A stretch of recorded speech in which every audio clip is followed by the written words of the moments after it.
My full name is Keith Webb. This Leithhead has caused me a lot of friction throughout my life, but now that I know how great a man my grandfather was that came over on a boat, worked his way over on a steamboat into Mexico and came up and was with the prophet Joseph Smith, well, I felt a lot better about the name Leithhead. But Keith Webb, why they named me Keith, I really don't know. But I was born May 24th, 1920, and I was born in Phoenix. And my folks, my dad was a grocery salesman, and he sold groceries to stores. And then shortly after that, I guess they changed his territory, and he had to live in Claypool. So we moved down to Claypool. Well, anyway, she'd been eating green apples. I was a 7 months baby. I weighed 3.5 pounds. I was crippled. My right foot was up against my left leg, and I wouldn't have been able to walk on it. And so my grandmother and my mother, the doctor told them to keep rubbing it with hot olive oil, which they did, and they pretty well straightened it out. It wasn't quite. I wear down a shoe on the right heel. So in the 3rd grade, why, I can remember quite a few of the kids. The games we played, when marble season came around, I was winning most of the marbles. For some reason, I could shoot the marbles pretty good. And I would sell marbles for 20 for a nickel. And I made lots of money selling marbles for 20 for a nickel. And then another game we would play was we'd draw a circle and we'd put up tops, tops that spin. And then we'd try to take another top and knock them out. And we got to keep what we knocked out. So I learned that one pretty good too, but not as good as I was at marbles, but it was fun. My mother was sick one morning and she couldn't get up and fix my breakfast. And so she told me to get cereal and told me where the sugar was. Well, I got soap down and put soap on my cereal. And I did it twice, and she finally got upset with me, and she got up and got the sugar. I didn't know where the soap was also in something that wasn't marked, so it wasn't my fault completely.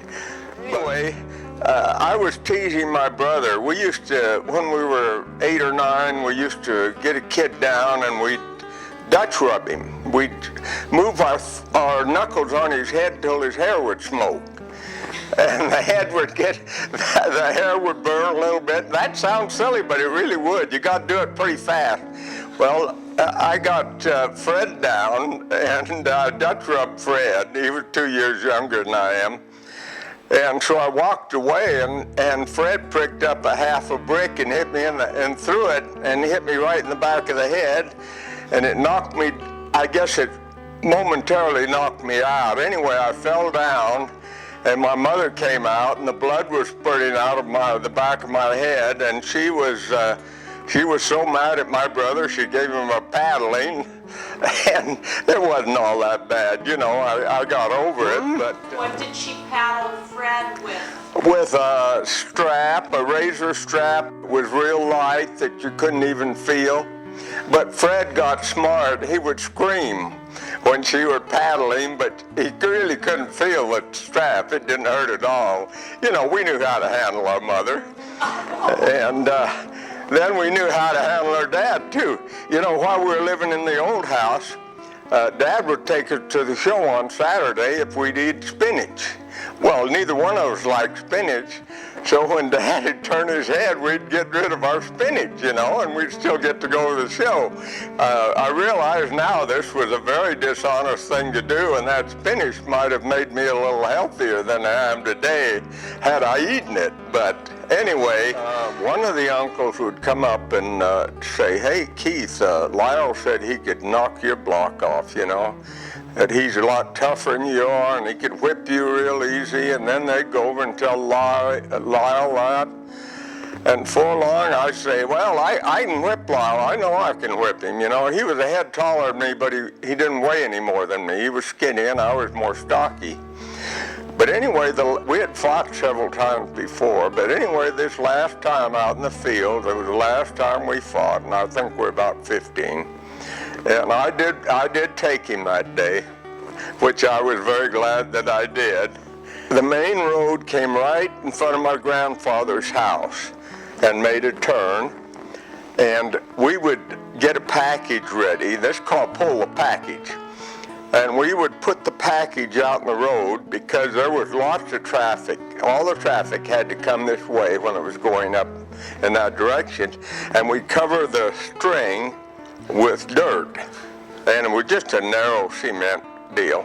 And people would pull up and jam on their brakes and slide their wheels and go up, and they'd reach down all ready to grab the package, and we'd jerk it. And some of them would laugh and get back in their car and say, "You kids, you know, have fun." But a couple of times we had one guy that chased us a long ways. I think he'd have beat us up if he'd have caught us, but he didn't catch us. But I played football. I made the all-freshman team the first year. And I played halfback, and I'd carry the ball through the line. My legs are a little short. I could start up fast, but I wasn't real good on long distance if it was going way out. But I could carry the ball through the line pretty good. And I played football, and then they were going to use me next year to play again. And my dad started to work on me about taking military. We had military in the school. They had 1,500 kids. It was down at Phoenix Union. But I agreed with my dad that I would take military the next year. See? And they issued us a uniform, shirts, khaki shirts, a coat, a belt, a pair of wool pants, and that was about it. So I started out there as a private, and at that time I was 16, past 16, you know, and I was bringing civilian clothes down and to school with me, and I was driving the old Oldsmobile that my mother had, and she had another car, and I'd go change my clothes. I wouldn't wear it. I called it a monkey suit, you know, and that's what the boys did, some of them, but some of them really liked it, and I didn't mind it. But then I got a squad, and I won squad drill for the whole year, and I won most of the inspections. I'd go home at night. Instead of doing homework, my grades were going down. I polished my brass, I shined my shoes, I pressed my own clothes, and I'd win inspections, and I had all those ribbons. Well, I wanted those ribbons, so I kept getting them. A general was sent down here from General Keyes from New Mexico, and he was going to check our unit. Well, I got out and I had my saber up, you know, the officers carried sabers, and when they saluted,